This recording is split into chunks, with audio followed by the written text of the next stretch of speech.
爪楊枝を縦に切る。この精緻な切れ味を誇るのが、刃渡りがボールペンのキャップほどのミニノコギリ。細かい作業が必要な楽器の修復や人形制作で使われています。皆さん、知っていましたか？この特殊なノコギリを作っているのが、長岡のノコギリ職人、東健一郎さん。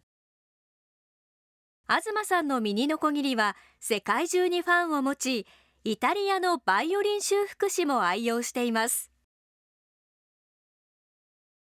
ただ切れればいいっていうのは簡単なわよね。問題はまっすぐ切れるかどうか。これはもう至難の業だよね。限界に近い仕事をやってますんだね。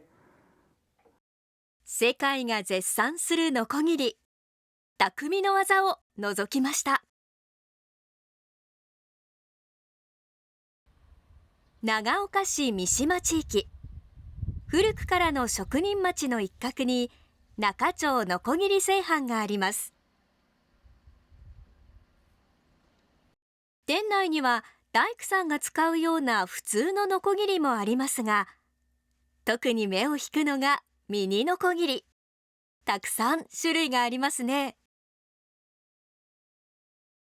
これなんかはギターのフレットという、金具があるんですけども、そのフレットの溝が入る、そういう切り幅を作るためのノコギリなんです。ギターの音階を作るフレットという金具。これをはめるための細い溝を作るためのノコギリ。彫刻を彫るため特殊な形に加工されたノコギリや、ドールハウスというミニチュアの家を作るための刃先を尖らせたノコギリなど、用途に合わせてさまざまな大きさや形のミニノコギリを作っています。一体どんな風に作っているのでしょうか？まずはノコギリの刃の元になる鋼を800度の炉の中で熱します。焼き入れといって、これを40度の油に入れて急冷することでさらに硬くなるんだそうです。焼き入れしたばっかりのはこれもうヤスリもかからないコードなんだもん。これを研磨機で少しずつ削り、0.2 ミリ、新聞紙4枚ほどの厚さにします。ここからが職人技が光る工程。ノコギリは少しでも歪みがあるとまっすぐ切れないため、刃を少しずつ叩いて平らにします。こうやって揉んで、光線のね具合によってこの反射のその動きでもって伸びているか縮んでいるか見てるんですね。中が詰まってると絶対まっすぐにならないという原理があるんだ。素人では到底判別不可能なほんのわずかな歪みを見つけ調整していくんです。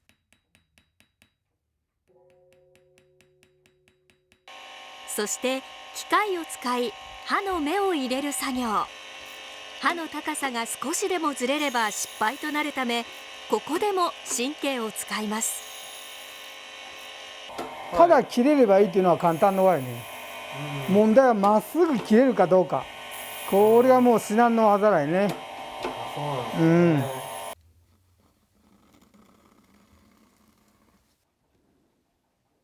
ほぼ高さとしては合ってるけども、刃を拡大してみると、一つおきに刃の角度が違っていますよね。これを極小ノコギリでやるのが至難の業なんです。最後にヤスリで調整します。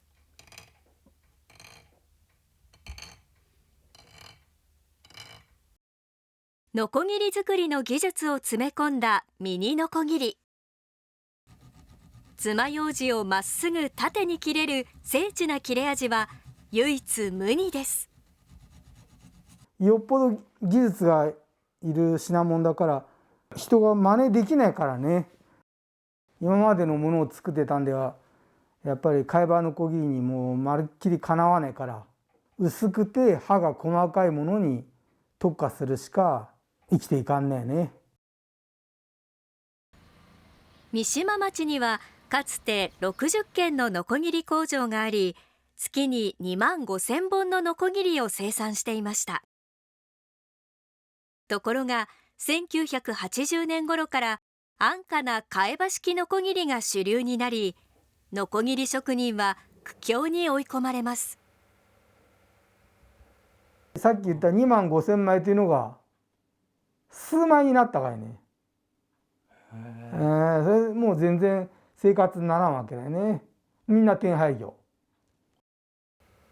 周りが次々と廃業する中、ノコギリにこだわった東さん。包丁研ぎの仕事などで生計を立てながら、全国各地の物産展に出向き、ノコギリを売りました。そんな生活が20年も続いた後、転機が訪れます。小さいノコギリねえですか言って聞かれてね。お客さんの何気ない一言から生まれたミニノコギリ。それがまさか海を渡ることになるとは。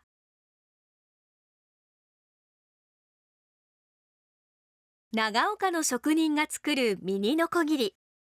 誕生のきっかけは物産展に来たお客さんの何気ない一言。小さいノコギリねえですか言って大和デパートで聞かれてね。サークルみたいなのがあって、そこで決め込み人形をみんなおばあさんたちみたいな人が作ってるんだよね。決め込み人形は人形の胴体に溝を彫り、そこに衣装となる布を入れ込んで作ります。その際に使うノコギリを頼まれ、溝を彫りやすい流線形のミニノコギリを作ったところ大評判。これがきっかけとなり、人形、楽器、プラモデルなど特殊な分野の専用ノコギリを作るようになりました。釣り竿を削るために作ったノコギリは用途を変え、なんとイタリアでバイオリン修復用に使われていました。イタリアのバイオリン修復師エリックさんは東さんが作るノコギリの大ファンです。彼がお店に持ってきたバイオリンのネック部分。この部分の削りにミニノコギリが最適なんだとか。またこんな注文もありました。天皇陛下が使ってられるビオラね。ビオラ、はい。これを直す、作ったというチェコスロバキアの人からも注文があった。国内外から制作依頼が届き、入荷1年待ちになるほどの人気商品に。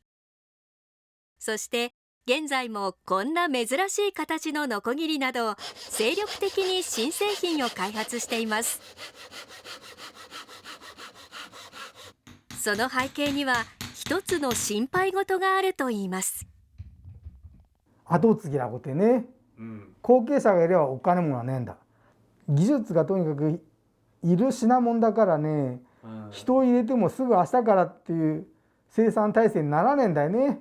だけど私そのね、新しい鎌とかそのサンドイッチフレーム層とか新型両刃でもうちょっと頑張って儲かる方向に持っていけば、そういう考えもあって頑張ってんだ。